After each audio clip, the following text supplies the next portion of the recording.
এই সংকট তো বিএনপির কারণে হয়নি, বিএনপি সরকারের কারণে হয়নি। এই সংকটটা আন্তর্জাতিক পরিস্থিতির কারণে হয়েছে। আজকে আন্তর্জাতিক পরিস্থিতির কারণেই তো আমাদের জ্বালানি সংকট। এটা বিএনপি সরকারের কোনো ব্যর্থতা নয়। যদি বিএনপি সরকারের কোনো ধরনের ব্যর্থতার কারণে যদি এটা হতো তাহলে এক কথা ছিল। যারা লাইনে দাঁড়িয়েছেন 5 ঘন্টা 6 ঘন্টা, অনেকে বিরক্ত হয়ে ভিডিও ভাইরাল করছেন যে দরকার হলে দাম বাড়ান, তা আমরা এই কষ্ট করতে চাই না, এই দাঁড়াতে চাই না। এই বক্তব্যগুলো আসার কারণে এই সত্যটা, আমি যে সত্যর কথা বলছিলাম শিল্পী কবি এদের নিয়ে, এই সত্যটা হচ্ছে যে আন্তর্জাতিক পরিস্থিতি ভয়াবহ, যুদ্ধ চলছে, যুদ্ধ আবার শুরু হবে কিনা সেকেন্ড রাউন্ড, এটা নিয়ে পাকিস্তানে আলোচনা চলছে। ইউনাইটেড স্টেটস আর ইরানের মধ্যে একটা টান অবস্থা, এবং জাহাজগুলো আসতে পারছে না, এখানে জ্বালানি তেলের দাম বাড়ছে।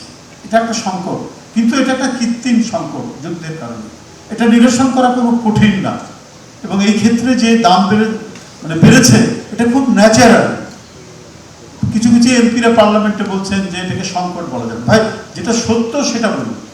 এই সংকট তো বিএনপির কারণে হয়নি, বিএনপি সরকারের কারণে হয়নি। এই সংকটটা আন্তর্জাতিক পরিস্থিতির কারণে হয়েছে, মধ্যপ্রাচ্যে যুদ্ধের কারণে এটা হয়েছে। তো সুতরাং আমাদেরকে করতে হবে যে এর মধ্যে মানুষের আওয়াজও প্রতিধ্বনিত হচ্ছে যে দাম সেটা বাড়াতে হবে, না হলে তো অসম্ভব ভর্তুকি এবং এমন পরিমাণ টাকা ব্যয় হবে যে সামনের বাজেট করা খুব মুশকিল। সেক্ষেত্রে তো এটা হতেই পারে। তো সংকট থাকবে, সংকট মোকাবিলা করা যাবে। অর্থমন্ত্রী বলছেন যে অর্থনীতির সব সূচকগুলোই নিম্নমুখী। তো এটা একটা সংকটটা, কিন্তু এই সংকট হচ্ছে কোনো পার্মানেন্ট সংকট, ন্যাচারাল কোনো ডিজাস্টার না যে ব্যাপক সুনামি হয়ে আমাদের গ্রাম ডুবে গেছে, ধান ক্ষেত ডুবে গেছে, অত কিছু করার না। কিন্তু এটা করা যাবে।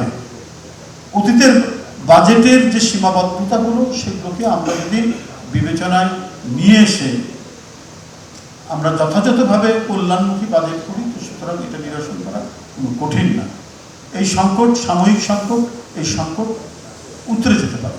বিরোধী দল যাই বলুক না কেন, তারা যেটাই করুক না কেন, এইটা যে সরকার আপনার কমিটমেন্ট করার সাথে সাথে, ক্ষমতায় আসার সাথে সাথে কমিটমেন্টগুলো বাস্তবায়নে সদা তৎপর থাকে, সেই সরকার নিঃসন্দেহে এই সংকটগুলো অতিক্রম করে খুব সহজেই মানুষকে স্বস্তি দিতে পারবে। কারণ আপনি এখন লোডশেডিং হচ্ছে, ভয়ঙ্কর লোডশেডিং, গ্রামের দিকে তো মারাত্মক লোডশেডিং হচ্ছে। তো সেই ক্ষেত্রে যিনি সংশ্লিষ্ট মন্ত্রী বা যারা রয়েছেন সরকারে, তাদেরকে তো একটা ড্রাইভ, বড় ধরনের ড্রাইভ দিতে হবে। কারণ এই সময় হচ্ছে প্রচন্ড গরম পড়ে। রাজশাহীতে গতকাল 40 ডিগ্রি সেন্টিগ্রেড গরম। তো এই সংকট মোকাবেলার জন্য সরকারকে আরো বেশি তৎপর হতে হবে, বিদ্যুৎ মন্ত্রীকে আরো বেশি তৎপর হতে হবে। সুতরাং এটা আশা করছি যে এটা নিরসন হয়ে যাবে, যুদ্ধ শেষ হয়ে যাবে, এবং জ্বালানি তেলের যে সরবরাহ সেটা দ্রুতগতিতে সেগুলো বৃদ্ধি পাবে, এবং এই পরিস্থিতি আর থাকবে না।